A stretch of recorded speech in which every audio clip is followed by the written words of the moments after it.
Halo. Jadi ketika sekali lagi. Halo. Jadi ketika kita merakamkan video ni, negeri Selangor antara negeri-negeri yang berada dalam keadaan PKP 2.0.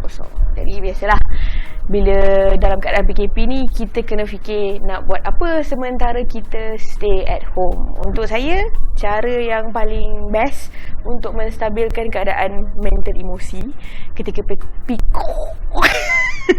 ketika PKP ni ialah dengan menulis dan juga membaca.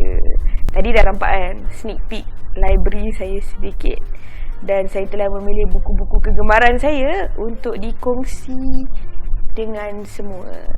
Jadi mari kita tengok apa yang ada dekat atas file ni. Okey. So kita pilih at random.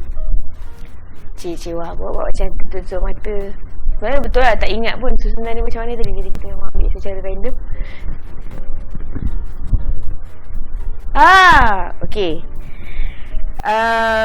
Buku ni kepunyaan saya sejak tahun 1999.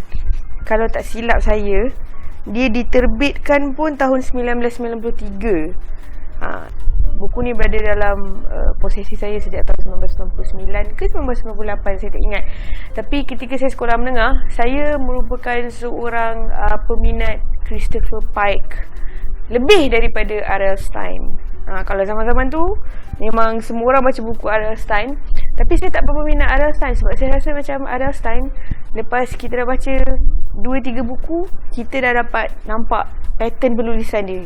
Dan lama-lama bagi saya dia jadi macam boring sebab saya dapat teka apa yang berlaku seterusnya. Tapi bagi saya Christopher Pike sentiasa orang kata pandai memberikan kejutan dalam buku dia. Dan saya rasa daripada Christopher Pike saya belajar macam mana hendak menulis twist dalam suatu cerita dengan efektif. Buku ni saya tak boleh ceritakan pun buku ni tentang apa sebenarnya. Memang kena baca sendiri sebab macam tu efek dia. Dan tak tahu lah, kalau nak try cari pun mungkin dah susah nak jumpa kot sekarang. Boleh lah cari melalui Amazon ke, ataupun kalau ada orang nak jual second hand ke. Tapi buku ni memang special bagi saya. Okay, pilih lagi random. Rambang. Oh, saya tahu ni buku apa sebab dia buku paling tebal. Tantang. Buku ni adalah antara buku paling tebal yang saya pernah baca. Jumlah muka surat dia 720.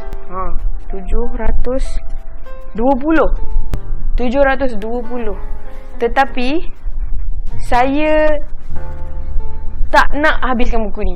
Saya sayang nak habiskan buku ni sebab kalau boleh saya nak buku ni go on forever and ever. It's one of those stories yang kita berasa sangat-sangat rapat dengan semua watak-watak dalam cerita ni, sampai kita rasa macam kita nak tahu tentang diorang lebih lagi, dan cerita tu boleh berterusan dan kita tak kisah. The characters are very rich, they're very flawed, dan ia berkenaan sebuah kolektif 4 orang sahabat baik lelaki. Jadi mungkin mungkin dekat di hati saya sebab gantung juga macam tu mengenai 4 orang sahabat baik lelaki, dan ia cerita mengenai sebuah kolektif. Dan saya memang sayang buku ni. Sampai hari ni sebenarnya saya tak habis baca buku ni lagi.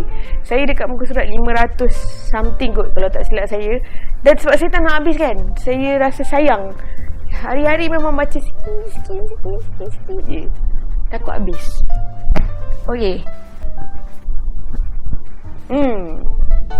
Ini adalah daripada penulis Indonesia kegemaran saya buat masa sekarang, iaitu Ika Natasha. Ika Natasha diperkenalkan kepada saya melalui kawan baik saya, Mimi Mortisha, yang memang membaca karya-karya dari Indonesia. Saya beli buku ni, saya baca, dan saya ingat lagi ketika saya baca di airport Jakarta, di airport Soekarno-Hatta sebelum pulang ke KL. Saya nangis teruk gila di tengah-tengah orang ramai ketika tunggu nak boarding balik ke KL. Antara episod yang agak memalukan lah, tapi sebab terlalu terbawa-bawa dengan emosi, memang nangis. Dan satu yang menarik tentang buku ni dan juga penulisnya, saya tak ingat tahun berapa saya telah dijemput ke Makassar International Writers Festival, MIWF, dan di situ saya ditempatkan dengan barisan panel yang sama dengan Ika Natasha. And you know, I was fangirling, dan dia jemput saya ke kebetulan di ketika festival itu juga pelancaran buku terbarunya ketika itu, Architecture of Love, dan dia jemput saya ke pelancaran buku dia, di mana orang beratur panjang gila untuk masuk, dan saya diberi peluang atas tiket kawan dia dan fellow writer, dan saya rasa macam wow, like really really wow. Saya tak sangka yang kadang-kadang yelah benda-benda macam ni berlaku kan dalam kehidupan. Kita tak sangka yang kita baca satu karya, kita meminati karya tu dan penulisnya, dan penulis tu jadi kawan kita. Macam life is so wonderful, and the people that you get to meet through stories is just brilliant. Okay, nampak terbawa-bawa emosi lagi. Ada banyak lagi buku ni, nak cover semua ke? Banyak ni. Ramai orang tanya dengan saya kan. Bukanlah ramai orang tanya, adalah 2-3 orang tanya macam tak ada buku daripada penulis Malaysia ke? Tak ada buku Melayu ke? Macam ada memang ada. Cumanya kebanyakan penulis kegemaran saya, penulis Malaysia kegemaran saya, banyak antara buku tu berada di perpustakaan ayah saya. Jadi dia tak ada dekat sini. Dan ada satu buku kegemaran saya, karya Iskandar Azmi American, berjudul Gelegak. Itu saya baca ketika umur saya 11 tahun. Buku tu pun saya dah tak tahu pergi mana. Saya dah sekian lama cuba untuk mencari balik buku tu, nak berbeli balik buku tu, tapi tak dapat. Jadi ada, jangan risau, ada. Dan seorang lagi penulis Malaysia kegemaran saya ialah Elina binti Abdul Majid, tetapi dia menulis dalam bahasa Inggeris, dan buku kegemaran saya berjudul Perhaps in Paradise.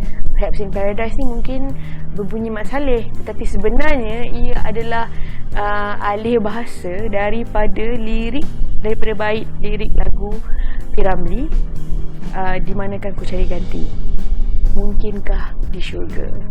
Jadi tajuk buku dia ialah Perhaps in Paradise. Cantik kan?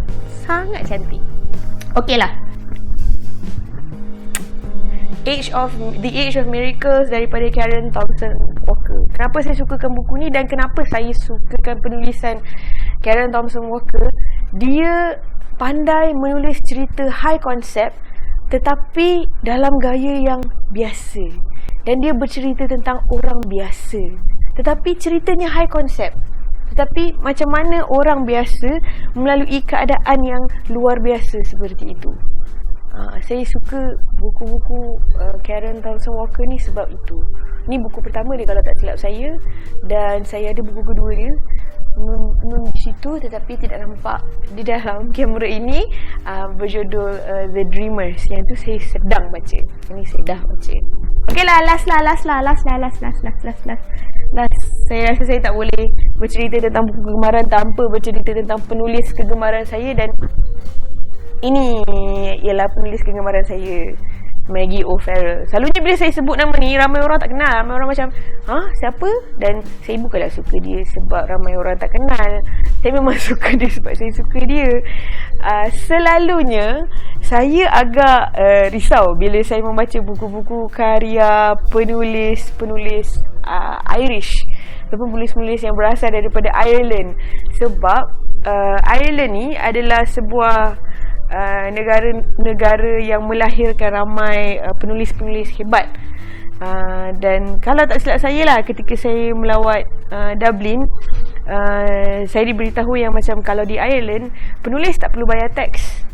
Sebegitu sekali mereka menyanjung penulis di sana.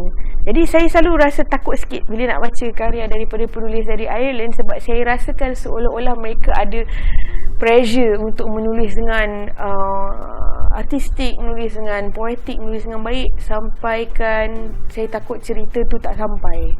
Tapi Maggie O'Farrell mengubah pandangan saya terhadap penulis-penulis yang berasal dari Ireland. Ini buku pertama dia yang saya baca, Instructions for a Heatwave, dan saya ada setiap satu buku dia. Saya berani katakan yang saya ada semua buku-buku dia.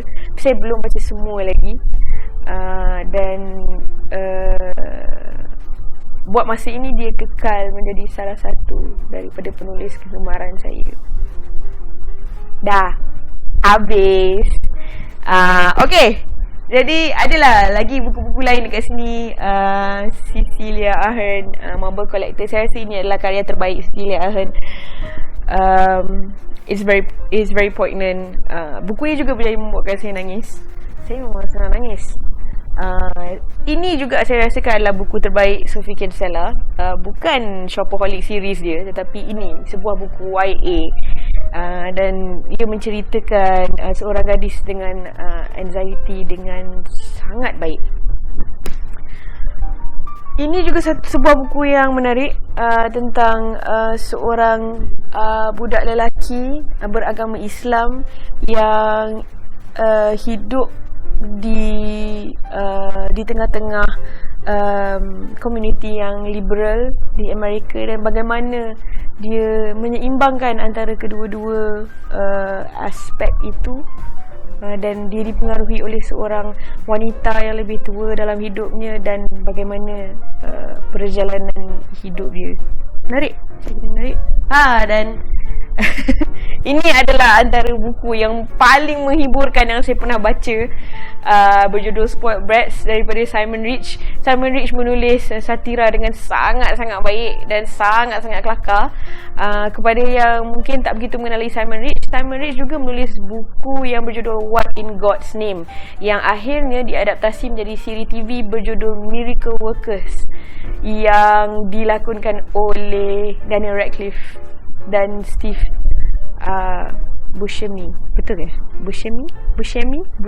Buscemi kan? I think he's one of the best satire writers out there. Dan buku ni sangat menghiburkan. Okay, itu untuk membaca. Untuk menulis, salah satu daripada frequently asked question yang saya selalu dapat tentang menulis ialah what does your writing gear look like? Maksudnya, apakah alat-alatan saya untuk menulis? Sebenarnya memang tak banyak alatan saya untuk menulis. Alatan saya untuk menulis memang ni laptop saya yang ringan, kecil, boleh dibawa ke mana-mana. Dan memang saya guna untuk menulis je kebanyakannya. Tak banyak benda lain yang saya gunakan. Saya bukan gamer, saya tak main game kat laptop ni. Jadi laptop ni agak perfect untuk saya. Ini saya tak pakai Moleskine ke apa-apa buku nota yang orang kata cantik-cantik. Walaupun saya suka tengok lah, tapi untuk pakai, sebab dalam ni ada banyak conteng-contengan kan. Jadi kalau buku tu cantik sangat, nanti kan saya tak nak conteng. Kalau saya tak conteng, saya tak menulis. Jadi yalah, dalam kalau siapa-siapa dapat buku ni, tak tahulah, kalau dia dapat baca tulisan saya, memang cahara sikit. Tapi dalam ni ada semua cerita-cerita yang pernah saya buat lah. Tak kira sama ada novel ataupun drama bersiri, movie, feature, semua ada dalam ni. Ni harta karun saya sendiri yang kalau dapat dekat tangan orang lain, dia worthless. Tapi untuk saya, benda ni berharga. Itu sahajalah writing gear saya. Bagaimana nak menghadapi writer's block. Ini satu lagi soalan yang saya selalu dapat tentang menulis. Bagaimana nak menghadapi writer's block. Saya punya cara selalunya ialah saya akan memandu seorang diri dan saya akan praktis dialog-dialog yang memang dah ada dalam kepala saya dan lakonkannya sebagai watak-watak yang berbeza. Itu yang saya selalu buat lah. Tapi sebab PKP sekarang ni, tapi kalau PKP pun boleh je nak drive seorang-seorang dalam kereta pusing-pusing kan. Masih dikira stay safe kan. Masih boleh buat lagi. Dan satu lagi cara is either to watch really really good movies or really really bad ones. Ini satu lagi cara saya untuk menghadapi ataupun menangani writer's block. Itu sahaja buat kali ni. Terima kasih banyak-banyak kerana menonton. Stay safe. Dan semoga kita bertemu lagi di episod akan datang. Bye. Bye. Bye. Tak dengar ke?